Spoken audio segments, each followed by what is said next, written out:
Hey guys, and welcome to another First Impressions video. The video game series in which we look at a recently released game and I give you my first thoughts and impressions on it. Today we look at a game called I Was a Teenage Exocolonist, which is a choice-based deck building game where you go through a cycle and your choices matter in the end result of what happens. Looks like there are many different options and endings, and it's interesting. It's a really hard game to describe, but I really like it. As always, we'll go through the options first, and then we'll jump straight into the game and show you what it's all about. So without any further ado, let's jump into it. Alright, the options then. Now, this game does delve into some interesting themes and a few hard to swallow sort of scenarios and stuff. But the options do a really good job of allowing you to know that, and you can turn certain things off. It's got a lot of accessibility options and a lot of inclusion, which is really good to see.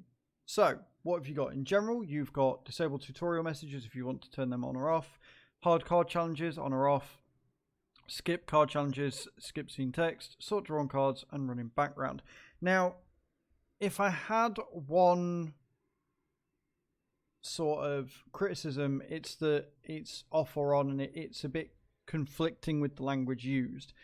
So basically, in order to disable the tutorial messages, you have to switch that on. But disabling them means turning them off. So it's a bit, you know, some of the text conflicts a little bit. But outside of that, the fact they've got these is great. Really nice to see that you've got all these little accessibility options here. There are more. Graphics, you have your resolution, full screen mode, quality, texture quality, AA, VSync, and you can do that. Don't sync every VBank or every second bank, which is amazing. Menu transparency, so again, more accessibility options, so you can make it more opaque or more transparent depending on what you sort of like. You can have bigger menus if you so desire, so great for those that are hard of seeing. Disable screen shake, only show equipped pets, terrain effects, water effects, weather effects, and show gamepad glyphs. So this game does work with a controller, although it's very easy to use a keyboard and mouse with as well. So again, more accessibility options here, and honestly, even though it's not that high in graphic fidelity, there's more options here than what I've seen recently in some more, not AAA games, but more higher sort of well-known games, etc. So really nice to see. Audio, lots and lots of options here. You've got master, music, ambient, UI, effects, footsteps, and vibration intensity. I don't quite know why vibration intensity is in audio. That would probably be better in either controls or general, honestly. And then constant music on or off if you so desire for that as well. One thing I will say is I could have swore I switched that on already and it seems to have not saved it. So I don't know whether it changes if you come back out to the menu or not. I'm not entirely sure, but it didn't seem to keep it applied. And then your controls. So you can reset each of these. You can change them as you so desire, but as you can see, there's lots of controls. You can, you know, up them and down them and stuff, which is nice. And you can reset them all to default as well. So it's really nice to see that they are completely rebindable, including your controller. Again, really nice to see.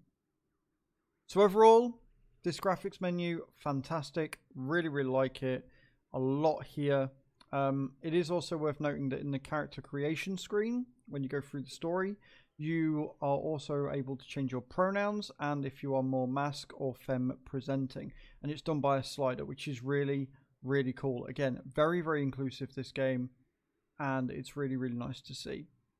Let's look at the gameplay.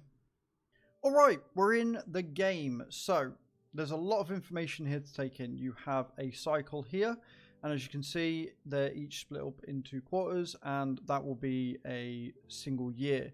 You get 10 years in the game to go through, and at the end of those 10 years, the game will end, and you will get yourself an ending, and then you can replay and try and get different endings as you go through with different choices and different decisions that you make.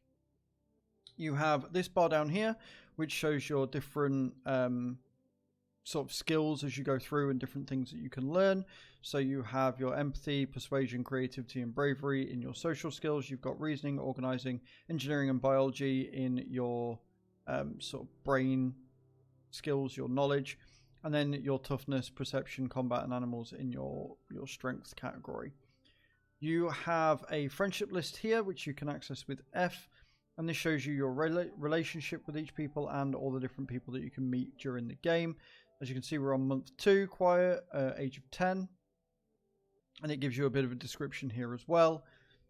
And then you've got memories, which are cards that you're going to use in challenges in different aspects of the game, which I'll show you in just a second. So as you can see, you gain, you can lose kudos here. Only if you lose, and then you've got others that give you, +1 skill, etc. And their cost, which you're going to need because it uses a number-based system to get you through each challenge.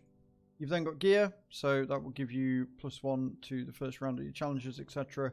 And these are passive, and you will unlock up to 4 of them, and then once you get to a certain year or time, they will then disappear, and then you've got collectibles that you can get on the ground whilst exploring.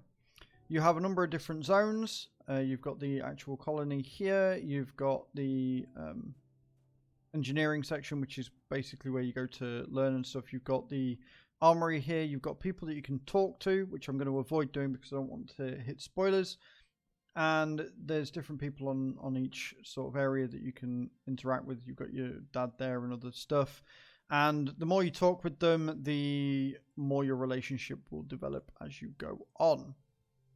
When you go into each zone, you've got a little snippet about where it is you are, and then options available. So you've got the notice border you can leave. Obviously, we are going through the learning stage, so it's going to want us to go to the ship here so that you can do your next learning. So you get to choose a study, and you can choose either life sciences or study humanities. It will show you what you gain when you do each challenge and what you will also lose, i.e. if you gain more stress.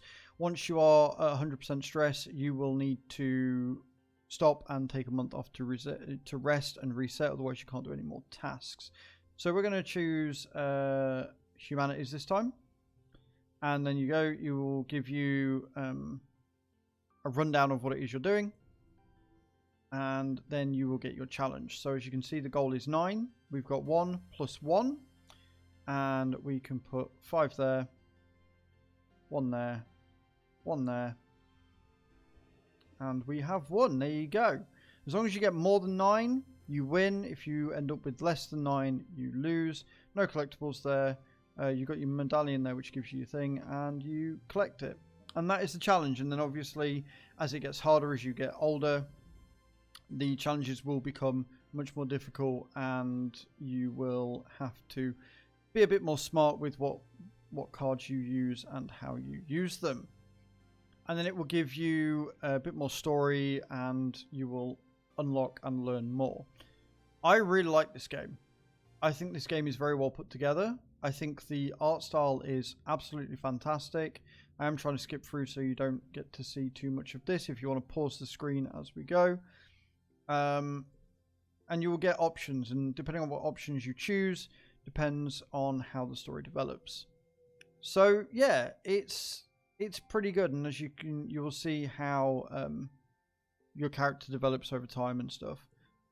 So yeah, I really like this. Again, I think it looks fantastic. I love how inclusive it is. I love all of the accessibility options you've got. I like the challenges. I like the card system.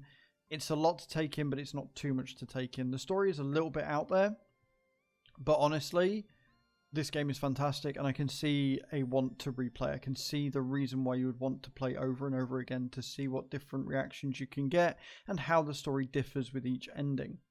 So there you go. This is I Was a Teenage Exocolonist. Let me know in those comments down below what you think, guys, and I will see you all next time. Ciao, ciao.